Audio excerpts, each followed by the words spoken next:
got more speeding tickets than anybody else in the county. I want to ride in that car. They steal a super stocker and tell the world to eat my dust. Darlene is in the fast cars. Hoover is into Darlene. When they get their hands on 700 horses, they've got to get into trouble. What's this? They're off on a screaming, squealing, shattering smash-a-thon. A hot date in a hot car, cruising at 150, rubber burning, and Smokey can't put it out. Let us just blow them away. And if you want to catch them, I suggest you call the Strategic Air Command. What can they catch us? Yeah, if I run into a wall or something.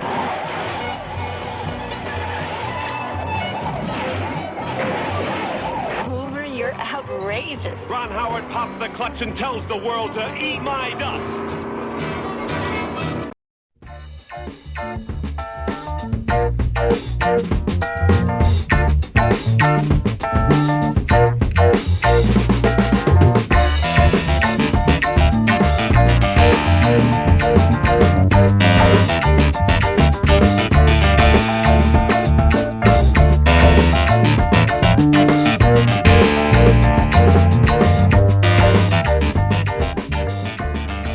Hello and welcome to another edition of Drive-In Double Feature, the podcast where we talk about two movies every week, every Tuesday and Thursday. I'm Ryan. I'm Nathan. And today we're going to be talking about Eat My Dust from 1976, directed by Charles B. Griffith. And if you love cars, this is the movie for you. And you don't like movies. No. Yeah. If movies aren't for you, this is the one, right? Now, Nathan, I know you're a big gearhead. I know you're always you're always out in your garage. We always call you a real grease monkey. And what's your favorite type of car, Nathan? Yeah, I'm a big grease head. If you didn't know. God, I'm a very weird person about cars. Like, this is for real. I don't care about cars, makes, models, not really. It gets me around. But I do like car movies. I do like racing. I do like car stunts. That's fun. I also like racing video games. I enjoy it. It's kind of relaxing. But cars themselves, I could give two craps about. What about you? What you got a favorite car? Yeah, my favorite car is a blue car. A blue car, nice. Yeah. No. In a year? Oh, I'm only the vintage ones, of course. Okay, yeah. No, I'm the same way. I mean, as long as a car gets me from point A to point B, I really do not care what it looks like, really. I mean, there are some, iconic cars that I like DeLoreans. Those are really cool to look at, or whatever. Or really old vintage vehicles, I can definitely appreciate the art of. But working on cars, talking about cars, I don't care. I really don't. But there are some great car movies. So I guess a more appropriate question would be, do you have a favorite car movie, or are there any really prominent car chases in a movie that you can think of right now? Right now I think about this is a cliche one to talk about. I think about The French Connection. That car scene, that scene from 1971 changed the game with car chase scenes, because he's chasing a subway on an elevated road, and it's just it's crazy. That scene's intense. Love that. I love the movie Drive. Cars, Disney Pixar's Cars, classic, and Cars 2, even better. I honestly can't tell if you're joking right now. I am. The first Cars is fine, don't get me wrong, but Cars 2 is as bad as they say. Death Proof, that's another cool one. I like Death Proof. That's the one I was going to say. So in terms of more recent ones, in terms of a car chase, that's one of the best car chases in a movie I can think of. That's a really good one. Another really good car chase is actually from one of our movies we mentioned a while back, was Blues Brothers. Yeah, that one's iconic. That had a really great car chase. And more along the lines of a genre, Smokey and the Bandits is a classic for me. Yeah, I actually want to pick that one at some point because I have never seen it, and I would love to. That would definitely be a higher quality car movie. But I think this one is actually our very first Roger Corman movie. Wild, right? It took us this many episodes to get into Roger Corman's like New World Pictures brand. Right. And for those that don't know, I mean, Roger Corman is a very famous director / producer that he gave a start to a lot of promising directors. James Cameron, who are some other ones like off the top of your head that you can remember? The one I always remember is James Cameron. But there's Roger a lot King, more. He has his fingers in a lot of like different projects. I mean, you can even say with this movie, he started the career of Ron Howard, who is a Academy Award winning director. That's like this movie's claim to fame. I would kind of say why it's remembered. And I mean, Roger Corman, just to give you an idea of how appreciated he is in the industry, he was given an honorary Oscar. And he makes most of his, and I was about to say, most of his movies do not deserve Oscars, but the things that he has done for the film industry is definitely worth awarding. But, but like you said, this did start the career of Ron Howard. And because Ron Howard, by this point, he was already a really famous TV actor. He was on the Andy Griffith Show, and he was right in the middle of doing Happy Days, which is another wildly successful show. Huge, yeah. But he always wanted to do a directing, and they really wanted him for this movie, but he's like, no way. And Roger Corman was like, look, if you do this one movie for me, I'll let you direct a movie of your own, which that went on to be the movie Grand Theft Auto. And if you haven't seen it, almost the exact same plot to this movie. Which is funny to me because it seemed like Ron Howard was like, he really didn't want to do this movie. Like he had to be forced at gunpoint. And then he just makes the same movie again. Which that was a Roger Corman movie as well. So I was more wondering if that was like a movie like they basically hired him to direct. It's just like, if you want to direct, you got to direct this one type of thing. You got to make Grand Theft Auto. And I guess he made some other small things, and then I guess his big breakthrough would end up being Night Shift a little later on in his career. Right. Night Shift was probably the one where he was actually given like an actual Hollywood movie to direct. And went on to do nothing else.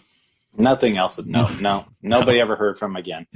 But what did you think of Eat My Dust?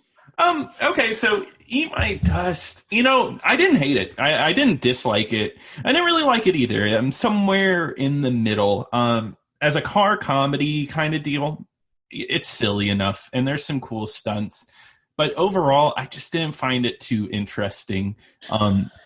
I personally had a little trouble keeping my attention because it seemed to be a lot of back and forth, the same thing for most of the movie. What about you? How'd you feel overall? Overall, I liked it. Okay.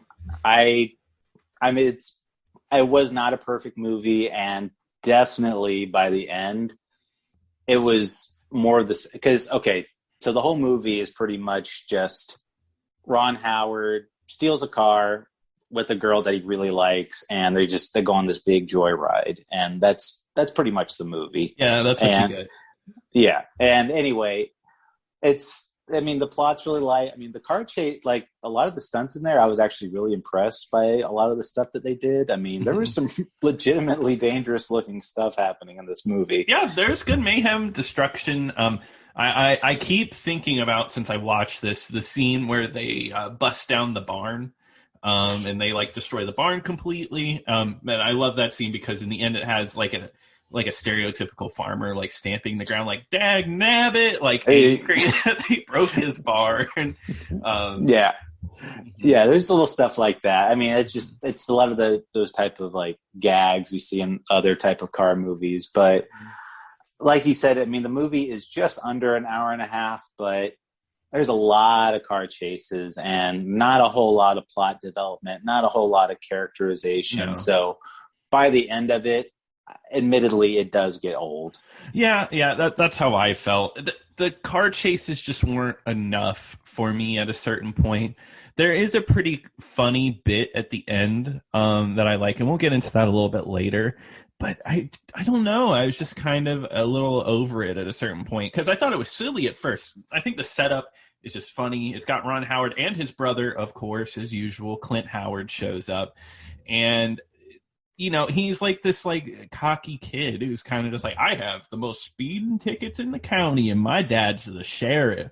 You know, Yeah. it's a silly setup. And then it becomes like a weird movie about daddy issues in a way.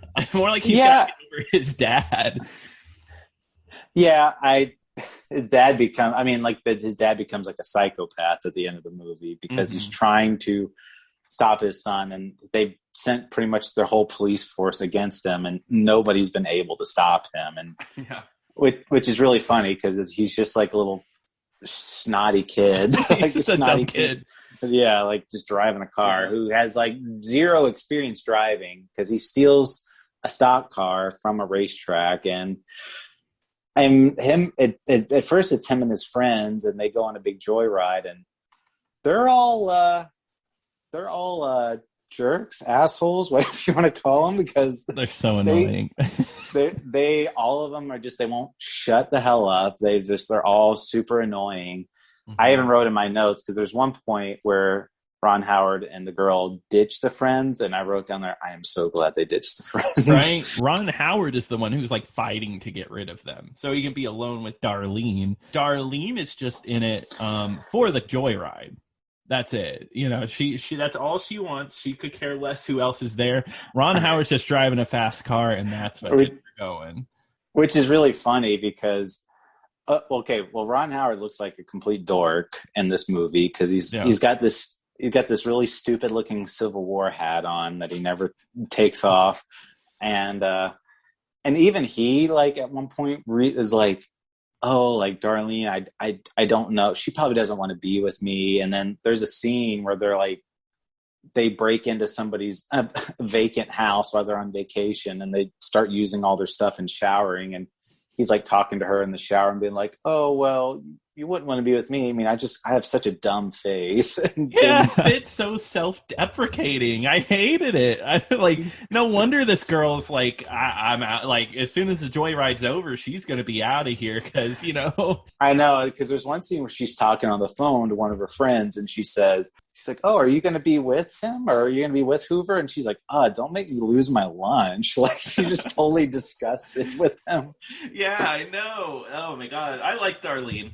She's a woman, sticks to herself, you know, she doesn't have to play the part of just a hopeless romantic. She just loves fast cars. And she doesn't mind being used by Hoover a little bit. She's like, oh, well, you want to have sex with me? Because they do have sex in the shower, and there is a lot of make-out scenes, so she's just basically like, hey, do whatever you want to do to me, but just keep this car going. Yeah, as long as the car is here, that's all that matters.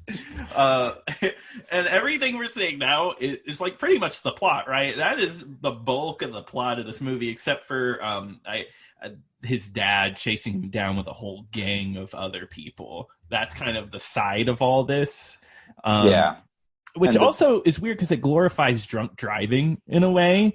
I was going to write that down. There's so many scenes of people just cracking a beer and just driving along. Yeah, I was like, good Lord, what a horrible, horrible thing to put in your movie. I don't, but that is how things were though. Like back in the day, like really, I've talked to older people, and they've said like back in the day when they would get pulled over, and if they were clearly drunk behind the wheel of a vehicle, they'd be like, well, how close are you to home? Well, you better go straight home right now, like that type of thing. Yeah, exactly. Yeah, I could see that. So that makes sense. They'll make them throw the beer out. It's like, you can't be drinking that. You gotta throw it away. Yeah, just get rid of it.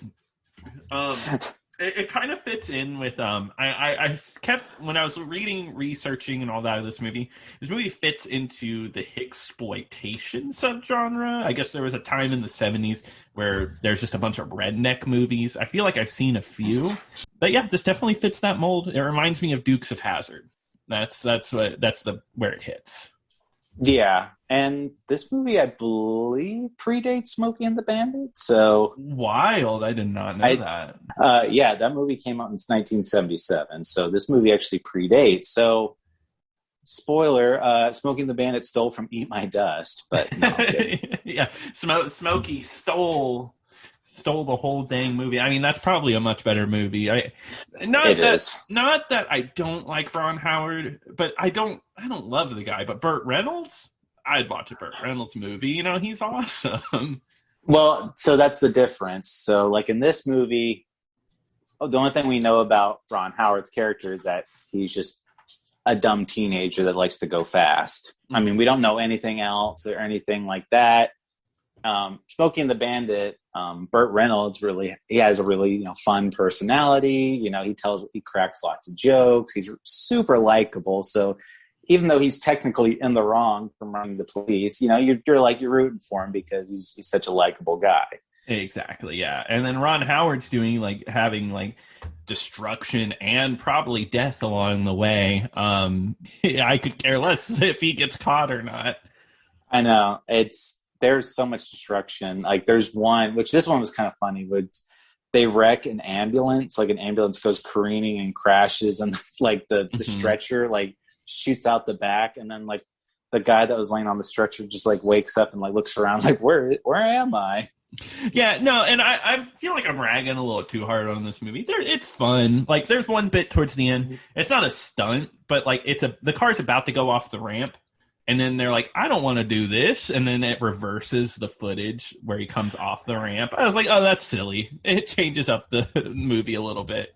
Well, yeah. So there's that one too. That one was I like that. That was kind of creative, I thought. But there was another really weird editing bit, when they're on the farm.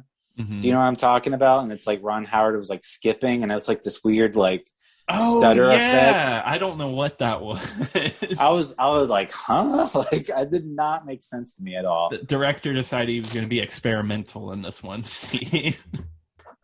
I don't know. There's lots of there's little gags in there that I do with all the town. Every time the car goes through, they always wreck some property or they piss somebody off. So they end up going to the sheriff's office where Ron Howard's dad is. And it's funny because they're always okay, we'll go to the VIP waiting area and I'll be with you in a minute. And he just throws them all into this drunk tank holding cell and just leaves them there all day. Did you notice that in the drunk tank, there's a sound effect in the background of some dude screaming or moaning or something? I was listening with headphones. So maybe that was it. I don't know if you did. No. But there's a moaning noise in the background of every drunk take scene. They were trying to fill in noise, and every time I heard it, why? What is this? This is so weird. I don't know, just weird Roger Corman things, I guess. Yeah, there was lots of weird ones like that, or they would say, or there'd be a joke and there'd be no reaction. So there's one where they run out of gas, so he has to get on a horse and go get gas from the local gas station, and the guy's like, well, what kind of gas do you want? Do you want no lead, unleaded? Do you want ethyl free, or ethyl Nordic? And he's like, well, what's ethyl Nordic? He's like, oh, that's my teacher. And he's just like, oh, okay, give me ethyl. Oh my God. That's a Naked Gun joke, right? Just he plays it dead straight, oh, okay. But doesn't go with the tone of the rest of the movie. But it's silly. I mean, that's why it's not meant to be taken seriously. No. I mean, it's that's why I there was a little stuff in there that did keep me interested in it. But like I said, I mean, it was just because that final scene, there's a lot where they're not talking or whatever, and it's just a big long car chase. And there is a really big finale though at the end of this movie. So what happens at the end is when it's this hill that has a super long, deep incline. And the only way they can escape the cops is if they can go down the hill. And Ron Howard and the girl Darlene go down there perfectly fine. But then all the cops go down, and there's some that they flipped a car and it just did 10 flips in a row. And these cars or they would just shoot straight down and hit the suspension. And I'm just there's no way. If this was a real movie, they would have been dead. No. I remember seeing that, them going down and it's just insane. That's cool. And it was probably expensive. I don't know how much cars cost, at least stock cars, to destroy, but man, the destruction they do is it's intense and it's cool to look at. I think that's one of the things is car destruction's always. They put all the dummies too in that one car, and like the one that flipped a bunch. So I'm like, you could see like their arms and like heads like waving out of the car. That's where I'm like, they would have been dead. There's no way that anybody would have survived that. No, it'll be like one of those videos that people do online. Like, oh yeah, I moved to the left, I moved to the right. Okay, I hold on to the seat, and they're talking about how they will survive a car crash looking at it. So that's that whole scene. They did everything perfectly to survive. Only thing is this is all mistreating Mabel. That ends up being the moral of the story. Is don't mistreat a lady like Mabel, which is the car. So. Which it is kind of funny. Like one thing I did kind of like at the very end. So like I said, he does steal like a stock car from like a guy that just won the big race that was in town, and then eventually he does return the car, and the race car driver, he's kind of like, he was pissed at first, but he's like, yeah, you know what? You did good. Yeah, like he's totally fine with him stealing the car, and then he lets him drive the car one more time around the race. No, the race car driver's name was Bubba Jones, Big Bubba Jones. Yeah, Big Bubba Jones. What a great name. And I love that bit. I love the scene where Darlene does leave him, like where she officially is just like she walks away from him, like it's over. Yeah, it was that because at the end, because the kind of the tension's building up, and they're kind of like, hey, he's like, we should really turn ourselves in, and she's like, well, do you want the ride to end? And at the end, he does return the car, and she gets out, and he's like, well, when can I see it? She's like, nope, that's it. Ride's over. You chose to end it. Yeah. I just can't believe his dad let him go. Right? Like, it was just like, because the whole time they're making negotiations, at least to like get this sentence down, because he's like going to go to life in prison. That's pretty much what this is all leading up to. But eventually, is it ever officially said what he gets? Because I heard it go down the lowest to probation. Like he was going to probation. Well, yeah. So his dad was like, he's like, I have to give you probation. If I don't, then I'm going to lose my job. And but he doesn't say he took the deal or not. At the end, he just returns the vehicle, and then they drive around the track, and that's when the movie ends. Wow. But unresolved plot lines. Yeah. But, I guess we'll have to wait. Maybe in, the 50-year anniversary is coming up in a couple of years. So, Yeah. You think it'll be Eat My Dust 2 or Eat More Dust? Eat My Dust again. Eat My Dust again, yeah. Live Free or Eat My Dust. Something interesting. Go ahead. It's not a bad title for a movie, though. No, not at all. Will they do a sequel? We'll just have to see. He did make Hillbilly Elegy. He's getting back to his redneck roots, his hicksploitation roots. Oh, hell yeah. But I feel like that was a pretty good covering of this movie. I don't know. Is there anything else you wanted to talk about that happens?